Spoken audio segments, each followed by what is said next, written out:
Boa noite. Boa noite, meu irmão, minha irmã, meu querido, boa noite, boa noite. Vamos começar o nosso trabalho, que é uma bênção. Oi, Márcia, já chegou, Márcia? Pegando meu mapa e colocando ele aqui.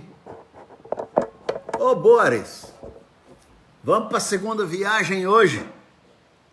Hoje nós vamos, então, correr, porque vai ser lindo demais hoje. Segunda viagem missionária. Eu acho que vai dar para falar da segunda viagem, o capítulo 16. Vai depender da inspiração. Mas o tempo nós temos que corrigir para não demorar muito, né? É aquilo que nós falamos, uns 15 minutos, porque senão o povo não suporta.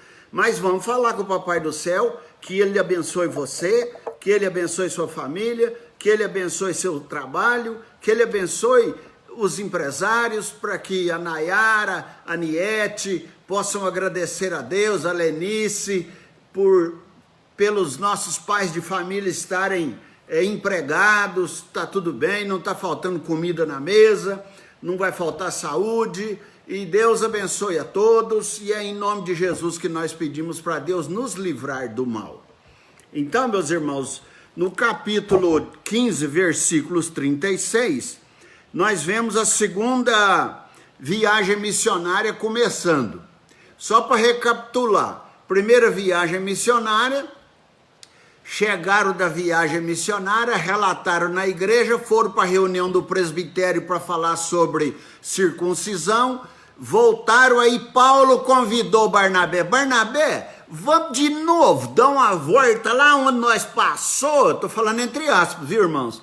Vamos dar uma volta lá onde nós passou, para nós pregar o evangelho para quem não pregamos, oi Ana Maria, e reforçar o coração daqueles que nós já falamos de Jesus para eles. Então vamos de novo, voltar lá onde nós fomos? Barnabé falou, top, bora. Só que Barnabé falou assim, mas eu vou levar o João comigo, meu primo. Aí o Paulo falou assim, você não vai levar não. Esse menino que deixou nós lá na Panfilha, não vai mesmo conosco. Viu, Silene? Não vamos levar João Marcos conosco na viagem, não vou. Aí Barnabé falou, eu vou levar. Se você não quer levar, né, Ana Esther? Você não quer levar, não quer perdoar o João Marcos, eu vou com ele. Aí o apóstolo Paulo pegou o Silas, convidou o Silas, falou, você vai comigo na viagem missionária? O Barnabé está querendo levar esse menino fugitivo aí, esse menino largou nós lá na Panfilha, eu não vou levar ele de novo, a gente não pode contar com ele não é com muita garantia, então não vou levar não. Paulo era meio pirracento também. Quer ver? Presta atenção, quem foi que avalizou, quem foi que foi o fiador, quem foi que deu crédito para o apóstolo Paulo quando ele foi falar com os discípulos, com os apóstolos?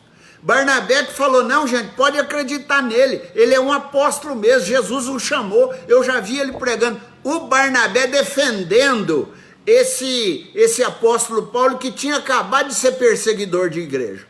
Agora porque João errou, o João abandonou eles, o apóstolo Paulo não está dando a mesma porção que ele recebeu do Barnabé. Porque Barnabé era amoroso, ele dava perdão para os outros. Aí o que aconteceu? Olha Maria Paula hoje, então aconteceu que eles dois se desentenderam, não se acertaram, e então Paulo foi embora com Silas e Barnabé foi com João. O João e o Barnabé foram para Chipre, aquela região, e não tem mais informação, porque nós estamos estudando as viagens missionárias de Paulo. Então, esquece do Barnabé. Barnabé agora sumiu do texto. Paulo e Silas, então, eles que estão indo para a Síria, para a Cilícia. Só que o texto fala que a igreja abençoou Paulo e Silas. E não fala, não estou dizendo que não abençoou, mas não tem informação no texto da igreja ter dado a mesma porção que a igreja deu para Paulo. A igreja abençoou o apóstolo Paulo. Ô Nogueira, abençoou Silas, mas a igreja não abençoou Barnabé.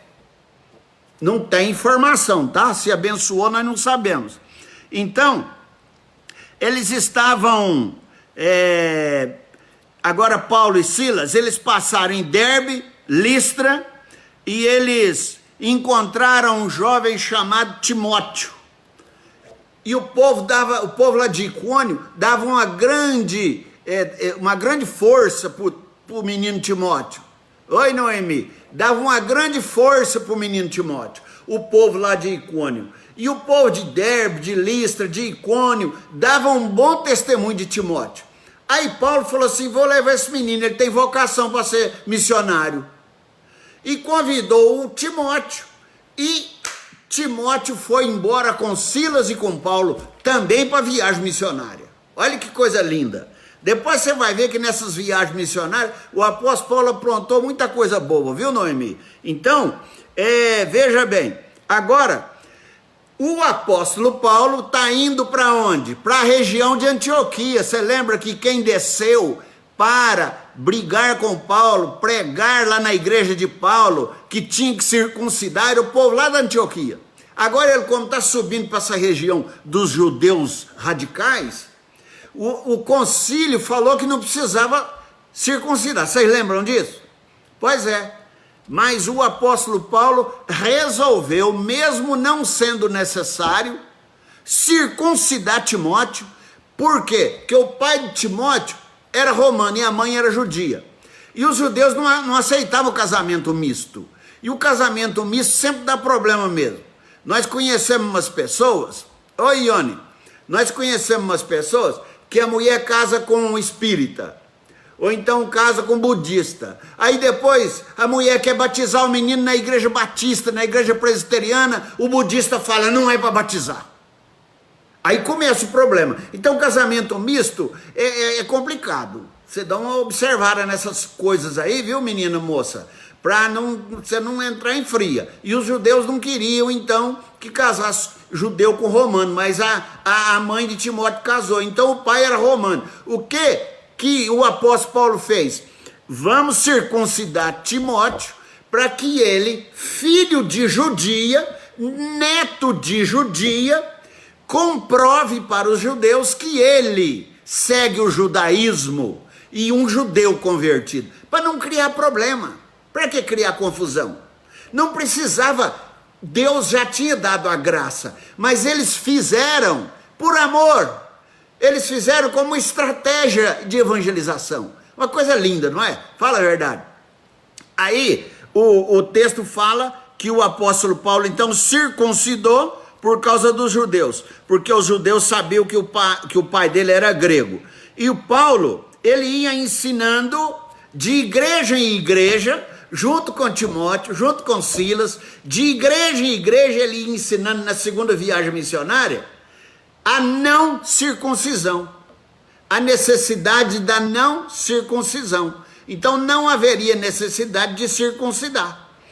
Vocês receberam o mapa antes, eu mandei o mapa. Se você tiver com o mapa aí, você vai ver que eles de novo saíram de Antioquia, a partir daí, ó, de Antioquia. Paulo e Silas passaram em Antioquia, depois ó, Derbe, Listra, Icônio, aí chegou lá naquela Antioquia, que eu falei que era lá no Amazonas, no Banco do no mapa do Brasil, né? Aquela Antioquia lá de cima, não é Antioquia da Síria. Antioquia da Síria era um tipo de quartel-general, pode ver que as viagens missionárias saíam de lá. Então lá era mais ou menos o quartel-general, pronto. Então o que acontece? O apóstolo Paulo ia falando nessas igrejas, ó, de Derbe, de Listra, de Icônio, de Antioquia. Aí ali, nessa região, Paulo ensinando e etc. A igreja ia crescendo, o versículo 5 fala do capítulo 16. Aí diz mais que quando o apóstolo Paulo estava querendo ir para as igrejas para a Ásia, não a igreja da Ásia, para a Ásia evangelizar, sabe o que aconteceu? O Espírito Santo interveio e falou, Acertei. E falou exatamente, oi Adalisa, não vão para a Ásia. Eu não quero que você vá para a Ásia, apóstolo Paulo. Você vai para a Europa. Você vai para a Macedônia, a região da Macedônia. Então no mapa que você está vendo aí, ó, essa região Frígio-Galácia era onde eles estavam, querendo descer para a Ásia. Aí diz o texto que o apóstolo Paulo aceitou a decisão de Deus e ele pegou e passou pela região de Mísia e foi cair lá em Troade. Troade era uma cidade onde Lídia morava. A Lídia morava, a mãe do Timóteo. E era uma cidade de praia. Pode ver que tem um mar aí, ó. Então, de certo, ela era daquelas caiçara, né? Mas não sei. Bom, o texto fala então que eles foram para Macedônia. E aqui diz que eles chegaram, em primeiro lugar, em Filipos, que era a cidade onde eles começaram o trabalho. Já ouviu falar a carta dos Filipenses? Pois é, foi na segunda viagem que então Paulo foi para Filipenses. E foram e acharam Lídia. O apóstolo Paulo ficou ali na cidade evangelizando e no sábado ele foi procurar a igreja. Já tinha igreja presbiteriana lá, sabe? Lenice, tinha igreja presbiteriana. E o apóstolo Paulo, tirando a brincadeira fora, o apóstolo Paulo foi procurar os irmãos. E ele achou debaixo de uma árvore só as mulheres orando. Mulheres tementes a Deus. Mas elas ainda não tinham ouvido falar de Jesus. Não tinham se entregado a Jesus, melhor dizendo. Então o apóstolo Paulo pregou para elas lá em Filipe. Esta Lídia se converteu, aceitou Jesus. E aí, o apóstolo Paulo deu uma aula de catecúmeno, sabia, Carla? Uma aula de catecúmeno, de discipulado rápido para ela e para os menininhos dela, para os parentes dela, para os amigos dela. E aí o apóstolo Paulo deu aquele curso intensivão para ele de doutrina para ela. E aí ela falou assim, eu quero ser batizada. O apóstolo falou assim, eu vou batizar. Isso foi dentro de casa, dentro da casa dela. E disse que ela foi batizada juntamente com todos os seus. Então, se ela foi batizada dentro de casa, será que tinha um rio lá dentro? Uma piscina? Pode ser, né? Tem casa que tem piscina. Capaz que na casa dela tinha piscina. Para imergir, né? Batizar por imersão. Não importa, o apóstolo Paulo não explica qual a forma de batismo. Nós é que ficamos discutindo coisas inúteis. Fala que batizou. Pode, se foi dentro de casa, parece que deve ter sido jogado uma água na cabeça, igual eu batizo.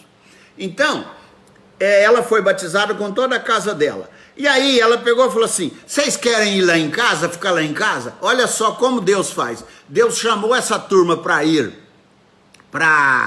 dá falta 7 minutos no meu horário, para ir evangelizar, cumprir missão, mandou ir para a Europa, não tinha irmão, não tinha patrocinador, não tinha sustentador, não tinha irmão que pagava a conta, não tinha ninguém que dava carona, não tinha isso, não tinha aquilo, não tinha nada, não tinha salário. E eles foram. Só que eles eram assim com Deus, aí eles ouviam Deus falar para eles, eles não tinham dúvida. Igual Deus fala para nós, às vezes a gente tem dúvida ainda. Quanto é que você ganha, pastor? Não interessa, é Deus que cuida de mim. E Deus cuida de mim e pronto. Não precisa ganhar nada. Esse dia eu estava aqui em casa, meninos, chegou um queijo com doce de abóbora com coco. Eu não consigo comprar isso em supermercado nenhum, com dinheiro nenhum. Uma irmã trouxe para mim. Se você está me ouvindo, pode trazer também, viu? Não liga não, fica à vontade. Então, o que aconteceu? Fica em casa, eles falaram, olha, vamos ficar então.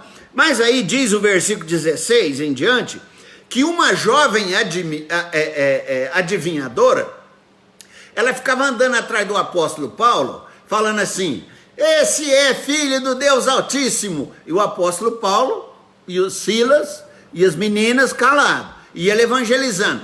Esse é o filho do Deus Altíssimo, e o apóstolo Paulo calado. Aí diz a Bíblia que ela falava muitos dias, aonde ele ia, ela ia atrás. Era o espírito do demônio que estava nela. Aí o apóstolo Paulo foi indo, ele cansou, diz que depois de muitos dias, veja bem, ele andou muitos dias aguentando aquele desaforo. Agora, ô Ivanilde, agora a Niete está lá no Japão, mas está conosco, viu, Ivanilde? Agora o que acontece? O apóstolo Paulo vem e expulsa o demônio dela. Só que ela tinha dono, ela era explorada por alguns judeus. E aí, como ela era explorada por alguns judeus, como o demônio saiu dela, ela não podia adivinhar mais. Aí o que os judeus fizeram? Agarraram Silas e Paulo e saíram arrastando Paulo e Silas, levaram eles na praça pública, na Praça 7 de Setembro aqui em Ribeirão Preto, ou na Praça 15, né? Ou na praça qualquer que seja da sua cidade. Então, levaram eles arrastados, chegaram lá e falaram para os juízes, para os magistrados. Sabe como funcionava lá? Os juízes, os magistrados, o fórum, não era igual hoje, ter o fórum. Era na praça mesmo, eles atendiam na praça. Então, as pessoas que tinham algum problema levavam para os magistrados. E quem levava para o magistrado aguardava a sentença. E qual foi a sentença desse magistrado? De fato, se eles são cidadãos de outro lugar, vieram aqui falar contra os nossos costumes judaicos, então pode prender. E quem levava, quem acusava, com a sentença favorável a ele, eles tinham direito de bater na pessoa, de arrastar a pessoa, dar uns cascudos na pessoa, dar uns tapas na pessoa, cuspir na pessoa, abusar da pessoa. Então, esses judeus fizeram isso com Paulo e com Silas. Brincadeira! Olha só, na primeira viagem eles apanham. Não, quando o apóstolo Paulo foi pregar em Damasco a primeira vez, eles são fugidos pelo cesto. Na primeira viagem missionária, ele apanhou, foi apedrejado, saiu quase morto. Aí depois, na segunda viagem agora, ele já está sendo preso outra vez. Depois de apanhar, levar uns tapas na careca. Então, foi preso. O apóstolo Paulo, então, foi preso, e porque ela dava lucro aos donos dela, então eles acusaram, rasgaram as vestes de Paulo, bateram nele, prenderam ele no tronco, lá no fundo do cárcere. Onde? Filipe. É lá, estavam lá, onde começou a igreja. Presta atenção como que está começando uma igreja. O pastor indo preso. O pastor é revolucionário, viu, Altino? Está indo preso. Aí o que acontece? Veio um terremoto enquanto eles estavam presos, porque em vez de eles ficar reclamando de Deus, Senhor, na viagem de Damasco, quando eu me converti, eu tive que sair fugido. Na primeira viagem missionária eu fui apedrejado, quase morri. Agora nessa segunda viagem eu estou fazendo tudo certinho. O senhor me deixa vir para o cárcere no tronco preso? E me chama, mandou eu para a Europa para eu levar essas broncas todas? O senhor está brincando comigo, senhor? Ele não falou nada disso, nem Silas. Eles cantavam e adoravam a Deus no cárcere. Deus mandou um terremoto, abriram as portas do cárcere, as cadeias saíram, diz que saíram, aí o carcereiro ia puxar a espada para se matar, suicidar. O apóstolo Paulo falou assim: carcereiro, não faça isso, fica calmo, eu não fugi, nós estamos todos aqui no cárcere. Aí o carcereiro não resistiu, o Espírito Santo tocou o coração do carcereiro. Como que o apóstolo Paulo ia falar para esse carcereiro se não fosse através da montagem que Deus fez, hein? Você imagina isso? Deus criou um espetáculo para que o carcereiro ficasse agora de joelho na frente de Paulo e Silas e falando: eu quero esse Deus para mim, o que eu tenho que fazer? Aí o apóstolo Paulo e o Silas falaram assim para ele: creia em Jesus Cristo e você será salvo e a sua casa será salva. Aquele que prendera os filhos de Deus no tronco agora está de joelho diante deles. Sabe por quê? Porque eles estavam presos, não reclamaram, louvavam e adoravam a Deus. Então, meus amados e queridos irmãos, aí o carcereiro também fez a aula de catecúmenos corrida. Olha só, Mulher que não valia nada nessa época, foi a primeira mulher que veio dar apoio. Agora, carcereiro, que é de gente que não sei não, hein? O povo não gosta, né? É através desse tipo de gente que a igreja está nascendo. E aí diz a Bíblia que esse carcereiro, ele fez aula de catecúmenos e foi batizado, ele e a família dele, e aí ele começou a limpar as feridas dos presos. O carcereiro começou a limpar, olha só a mudança de vida, aquele homem que açoitava, que acertava o chicote, agora ele vem com carinho, botando fragrância, amando, aquelas mãos que antes espancavam, agora são mãos estendidas para ajudar a outro, amados e queridos, e ele os levou para casa. E aí eu estou terminando, chegou o oficial de justiça e falou assim, pode soltar os presos, porque eles não sabiam de nada, os juízes lá da praça lá não sabiam de nada que estava acontecendo. Aí o carcereiro pegou e falou assim, aí não informa como que eles voltaram para a cadeia, né? Aí não tem essa informação na Bíblia aqui, eu não vou ficar inventando para vocês. Mas eles estavam no cárcere de novo. Eles devem ter ido lá para cá do carcereiro, jantado, tomado um banho, fez curativo, vamos voltar para ficar preso. Aí hora que o oficial de justiça levou o mandado, o alvará de soltura. Aí o apóstolo Paulo pegou e falou assim, não, nós somos cidadãos romanos. Vocês nos açoitaram porque era proibido cidadão romano ser açoitado, não importava o que ele fizesse. E eles eram cidadãos romanos e os romanos os açoitaram. Presta atenção. Aí o que aconteceu? Presta atenção para terminar. Os juízes, os magistrados, os duplamente magistrados, eles foram, pediram desculpa, só que eles pediram para os meninos irem embora. Então o que os meninos fizeram? Eles não andavam segundo a orientação dos magistrados, eles andavam segundo a orientação do Espírito Santo. E o Espírito Santo mandou eles irem, viu, Nogueira? Mandou eles irem para a casa de Lídia, e eles foram. Aí o capítulo 16 terminou, e o capítulo 17 eles vão entrar em Tessalônica. É linda a história de amanhã no capítulo 17, que Deus te abençoe, cuide de você, cuide de todos nós, muito obrigado. A viagem missionária está aí no seu celular, dê uma olhadinha, veja na Bíblia que amanhã, capítulo 17. Um beijo de longe, um sorriso de longe, um abraço de longe. Até amanhã às 18h30.